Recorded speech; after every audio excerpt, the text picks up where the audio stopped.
E sabe aquele desenho antigo que você assistiu por anos e não ligava de ver 1000 episódios repetidos? Mesmo tendo episódios fechadinhos, alguns deles tiveram apenas 13 episódios para chamar de seus, outros muito mais. Agora, eu aposto que mesmo quando criança, você se perguntava se aquelas batalhas ou buscas por algum objetivo um dia iriam acabar e acabou ficando talvez sem respostas, seja porque o desenho fracassou antes de ganhar uma nova temporada, seja porque os produtores nem se importaram em dar um final.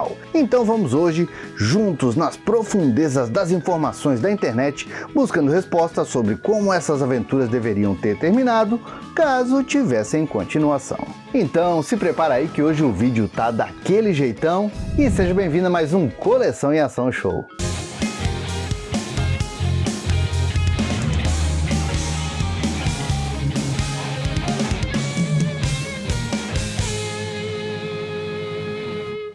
Olha, eu acredito que praticamente todo brasileirinho dos anos 80 curtiu o desenho dos Galaxy Rangers, a partir do momento que ele estreou por aqui em 1987, indo ao ar na programação infantil da Rede Globo. Corajosos pioneiros, comprometidos com altos ideais de justiça e dedicados a preservar a lei e a ordem através da nova fronteira. Eis as aventuras dos Cavaleiros da Galáxia. Afinal de contas, diz aí, era legal demais ver as aventuras dos Galaxy Rangers defendendo a lei e a ordem em todos os confins do universo. Desprezo, cavaleiros. Ei, colega, não estou falando com você, por isso bico calado.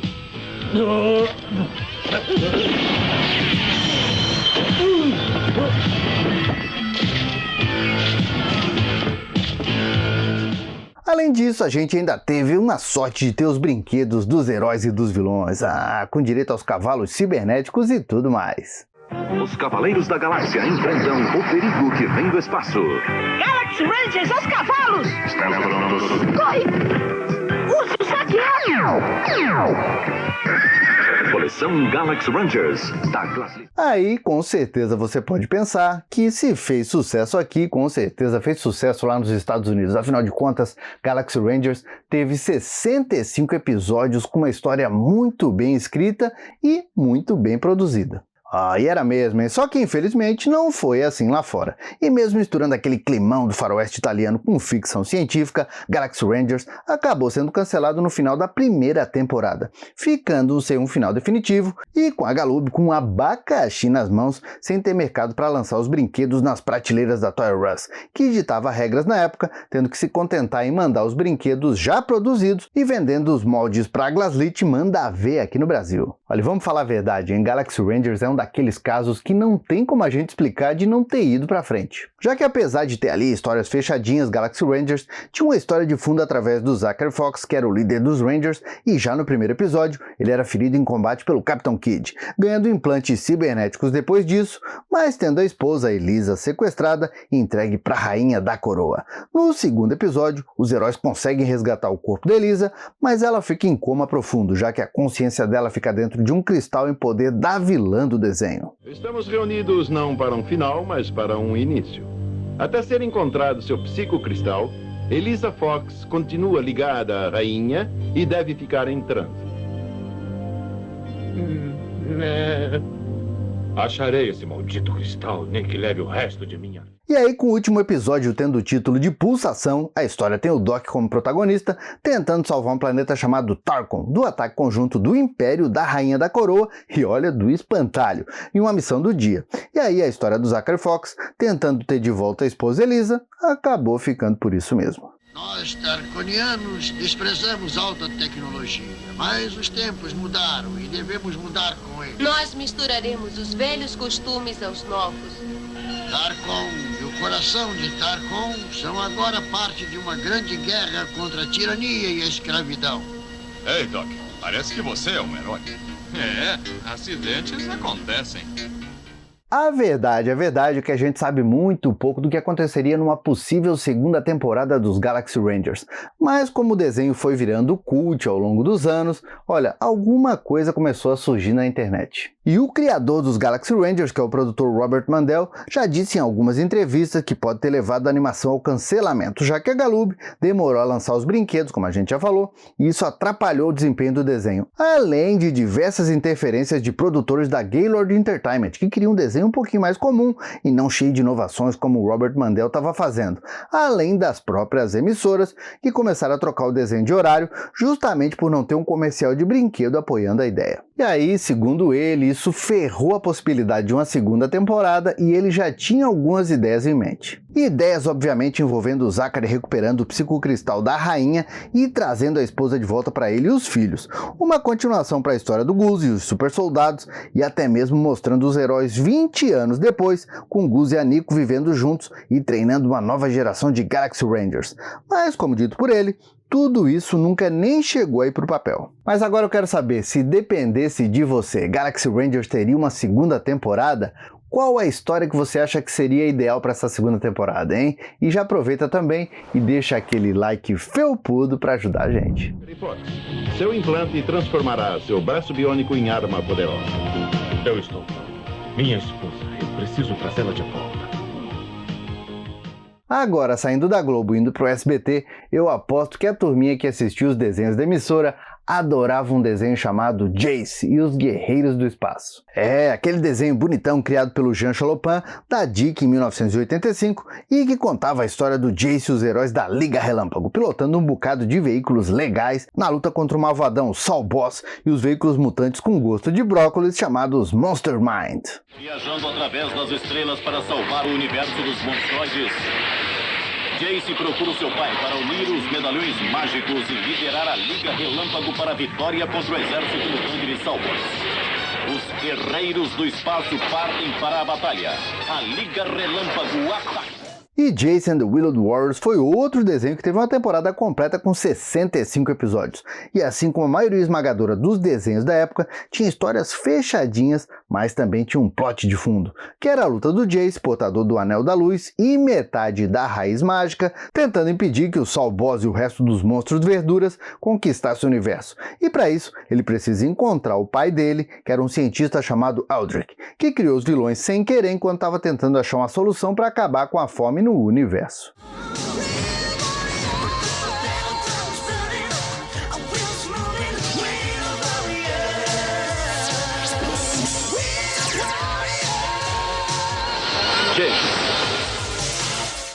O caso é que Jace e a Liga Relâmpago foi mais um desenho criado para vender brinquedos, sendo encomenda da Mattel para DIC, já que a empresa californiana tinha lançado no mercado a linha de brinquedos Willowed Warriors, onde o foco eram os veículos estilosões que podiam ali se misturar e bonequinhos e mutantes genéricos como pilotos, e que até então estavam naufragando nas lojas por não ter um desenho para impulsionar as vendas.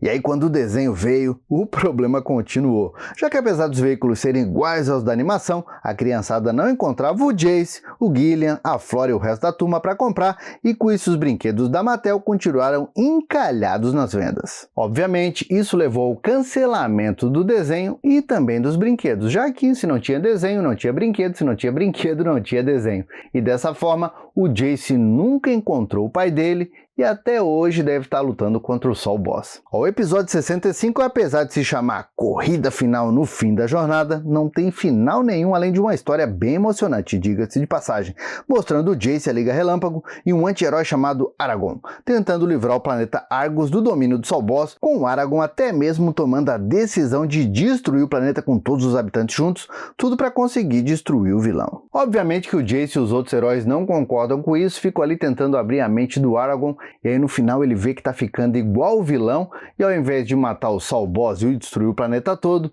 ele acaba se sacrificando para salvar todo mundo. Jace and win. Fight them for both of us. Aragorn, no! Aragorn! Remember me, my friend.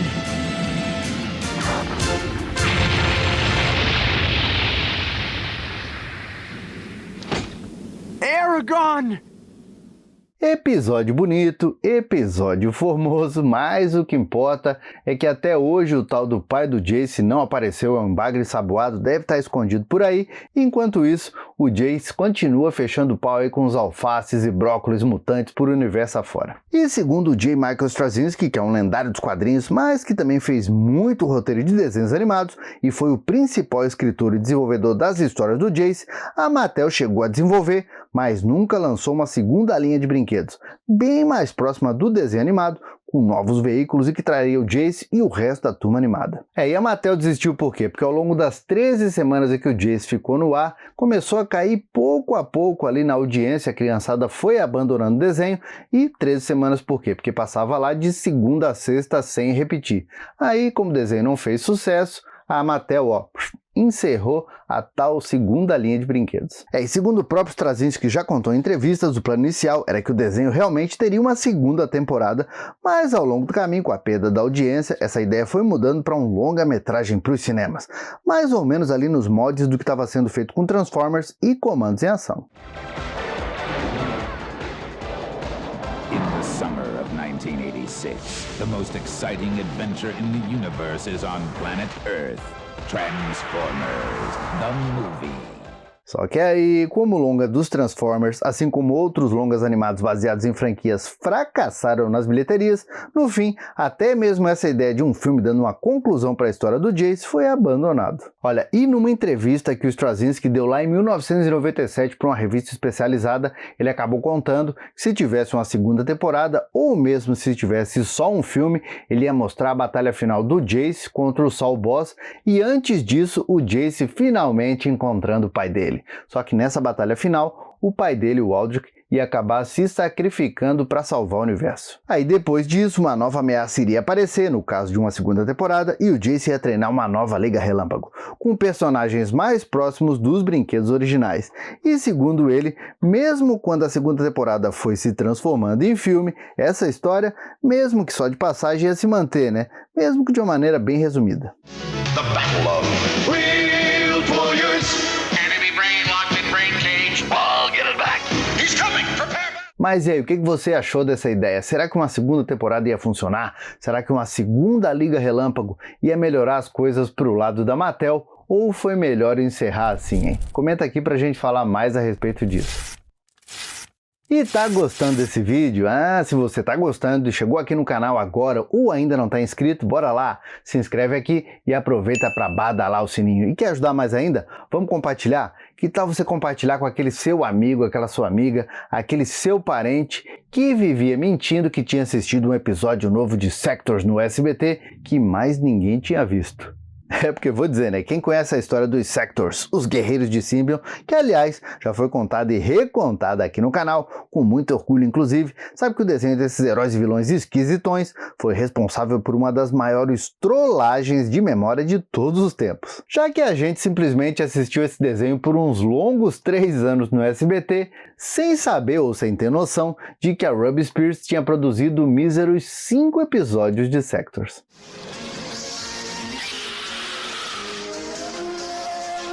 Inteligência, esperteza e coragem acompanham dados. A maldade e a crueldade acompanham os Spydrex. Estes são os Sectors.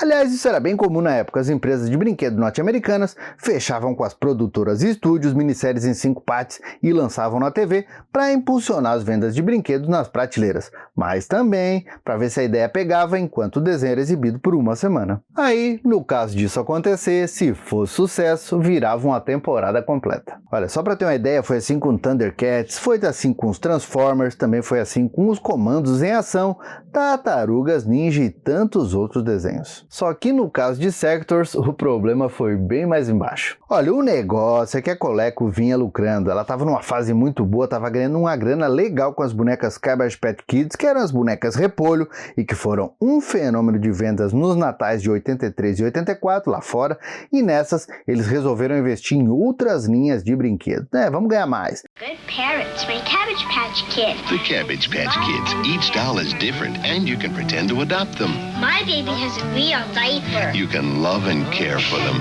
like your very own. You're a pal. You're the only one. I love you. They're each one of a kind. They're Cabbage Patch Kids. You can give them all your love. Cabbage Patch Kids are each sold separately. Each doll comes with a pretend birth certificate and adoption papers from Coleco. E foi assim que, em 1984, o criador e designer Tim Clark criou toda a história por trás de Sectors e vendeu a ideia para a Coleco, colocando junto com as cartelas de brinquedos mini-comics, assim como já acontecia com He-Man. Só que assim como aconteceu com He-Man, essas mini-comics de Sectors não adiantaram muito com a criançada, já que eles estavam ali em início de alfabetização. Aí a Coleco foi lá e começou a investir em comerciais caprichadíssimos. The Battle of the Sectors begins. Heroic Dargon, leader of the forces of good, is ambushed by evil Sectors. With the help of his loyal insectoid Dragonflyer, he fights them off. But they're just bait for the real trap, a far more treacherous enemy. Exemplo esse que espertamente foi seguido pela Mimo aqui no Brasil, quando o Sector chegou com tudo e no capricho no nosso mercado nacional. Symbion, Dargon e seus companheiros definem os planos de batalha contra o cruel Spider, mas este descobre e prende Dargon numa armadilha. Haplon e Mantor têm que agir depressa, mas Skittle e Toxide levam a melhor. Sculptor para ajudar nisso. Será este o seu fim? Será que o mal vencerá o bem? Esta batalha a Mimo coloca em suas mãos. Sector, os guerreiros de Symbion, um presente da Mimo.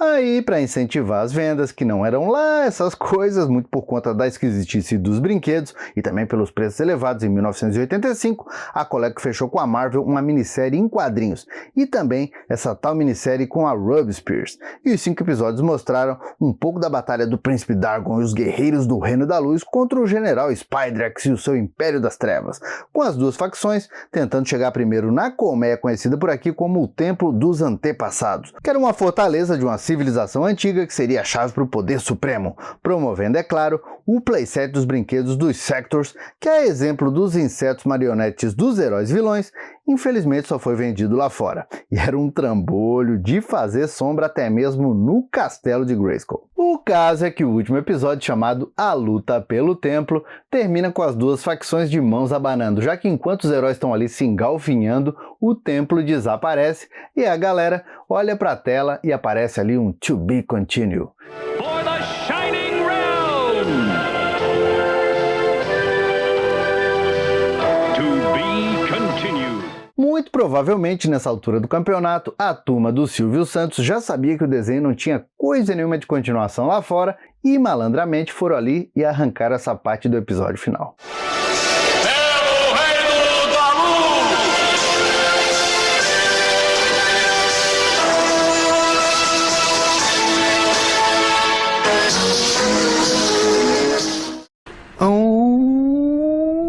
Olha, na verdade, Sectors parou de ter merchandising com o fim da minissérie da Marvel nos quadrinhos e com o fim dessa minissérie animada na televisão, que depois disso reprisou ali pouquíssimas vezes por lá e na sequência desapareceu das prateleiras como se fosse uma memória falsa. E aí, algumas décadas depois, o próprio Tim Clark, que tinha criado a franquia, foi lá e deu uma luz sobre o que aconteceu com os Sectors para eles desaparecerem e o que aconteceria caso a franquia tivesse continuado. Bom, segundo ele, a Coleco vinha numa fase muito boa e nessa mesma época resolveu investir a maior parte da grana da companhia em um computador caseiro que se chamaria Coleco Adam.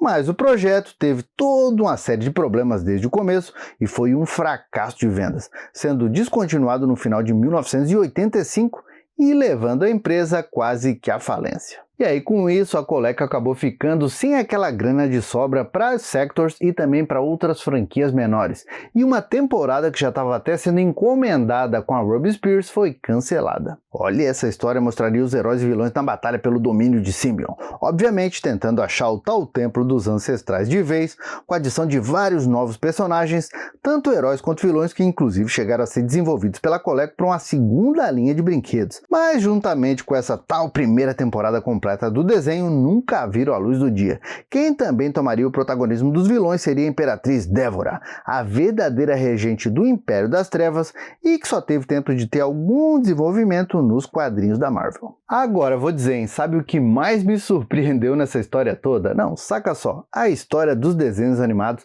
e também dos brinquedos dos anos 80 parece que ela foi sendo escrita ali por linhas tortas, mas foi se acertando. Olha, o Tim Clark, além dele ser criador dos Sectors e os seus insetos marionetes, ele também criou os Boglins da Mattel, outras marionetes bem famosas dos Estados Unidos e que aqui no Brasil ficaram conhecidos como Bogs, quando foram lançados pela Estrela Brinquedos. E aí, os horripilantes chegaram com aquele brilho.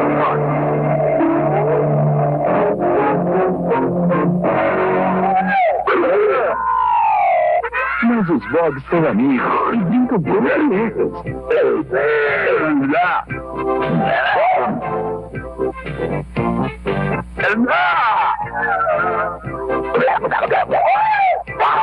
Bogs da Estrela, você vai se divertir horrores. A loucura toda é que os Bogs não foram criados pelo Tim Clark a pedido da Mattel, não, e sim da própria Coleco, que queria pegar carona no sucesso dos Gremlins e criar uma raça semelhante para ser inimiga dos Sectors, mas não só nos brinquedos, mas também na televisão. Sacaram a ideia? Os Sectors já tinham ali, insetos marionetes e também iam ganhar Gremlins marionetes na coleção. Só que a Coleco praticamente quebrou no caminho e toda essa ideia foi para casa do chapéu e os monstros marionetes foram melhor desenvolvidos e lançados pela Mattel em 1987, fazendo bastante sucesso. Mas e aí, diz aí, será que seria legal os Bogs, inimigos dos Sectors? Será que essa história daria certo? O que você imagina que seria uma segunda temporada, ou melhor dizendo, uma primeira temporada dos Sectors, hein? Comenta aqui pra gente falar mais a respeito disso e também comenta se tem algum outro desenho que você gostaria muito de saber o que aconteceria caso tivesse tido um final.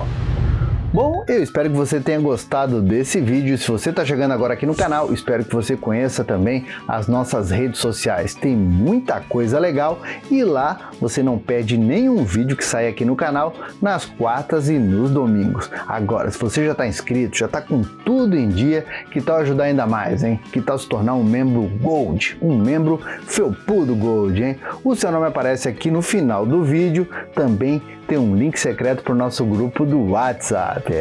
Então por enquanto eu vou deixando meu abraço, dizendo que a gente se vê no próximo vídeo e valeu!